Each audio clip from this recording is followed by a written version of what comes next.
with methadone treatment.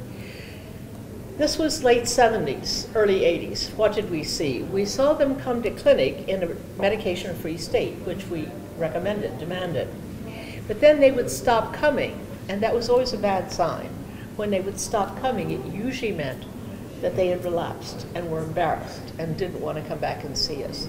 And then maybe a year, 2 years later, they had felt so comfortable in the clinic, they would come back and say, "Help me, I've relapsed."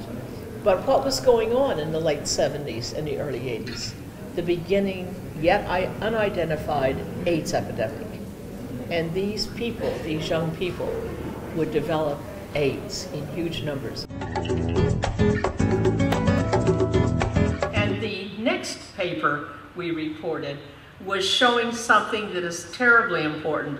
Again, a prospective study of the first 214 patients admitted to Rockefeller, admitted to what then was to become the Bernstein Institute of Beth Israel, to St. Luke's Hospital, part of Columbia, and two other locations, Harlem Hospital and the Roosevelt Hospital, each of which had started treatment programs, small treatment programs, under our direction.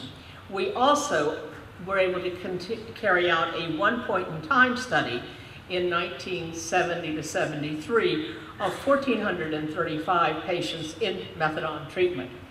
We found that constipation, a major problem, goes away in 3 years. Ultimately, the textbooks of pharmacology were changed to say that tolerance develops slowly, but it develops.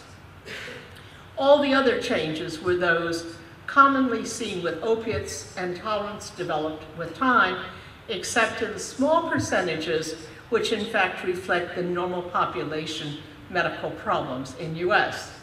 The only problem that was noted and which continued to persist was increased perspiration or sweating, but we found that that did not impair performance even in the hot sun.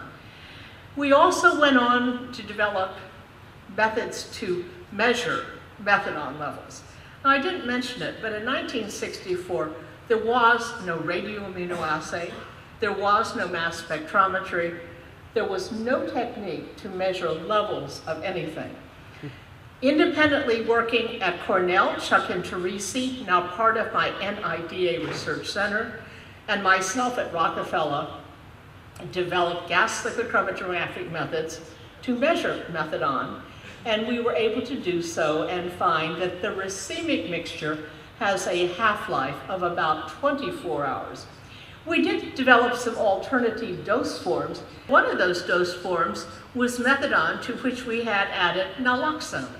That's reminiscent of the buprenorphine naloxone from today. And in fact, I took the idea that we had used in 70 up to John Lewis at Reckitt Coleman and suggested he add naloxone to buprenorphine, which he did, and it's one of the two forms, and the major form that we recommend in US at this time.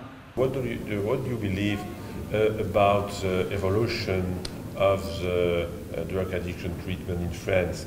Because we are maybe the alone country who have methadone treatment, but more buprenorphine treatment than the methadone.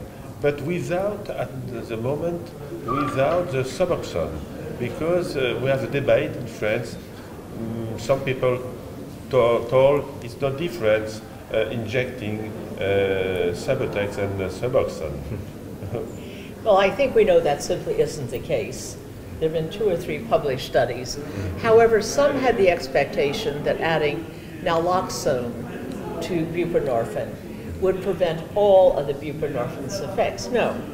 When we were afraid that methadone would be abused parenterally, and we in fact published a paper, which you probably have read, on plasma levels of methadone after methadone alone or methadone buprenorphine, naloxone.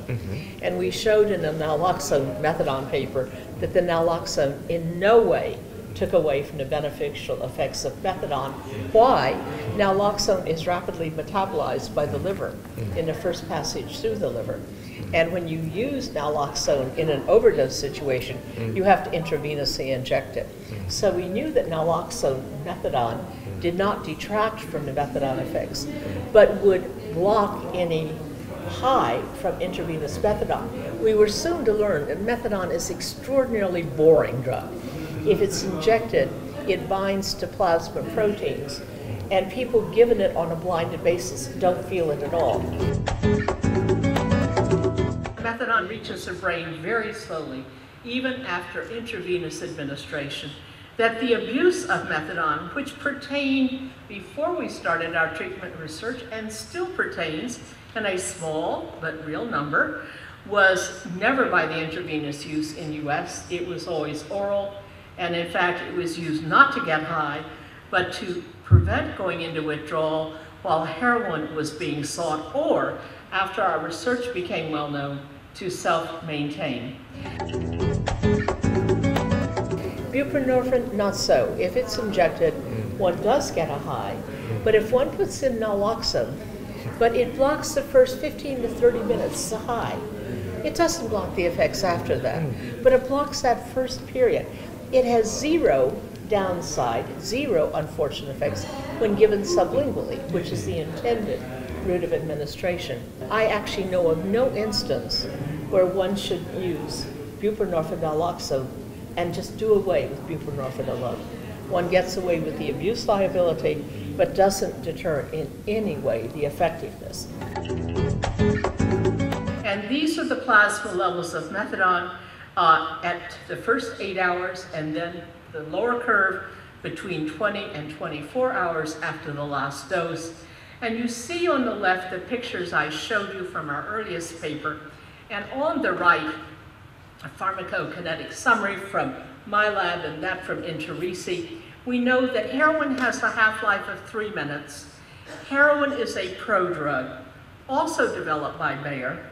It is transformed almost immediately to 6-acetylmorphine, which is the first species that binds to the mu-opioid receptor, which we now know.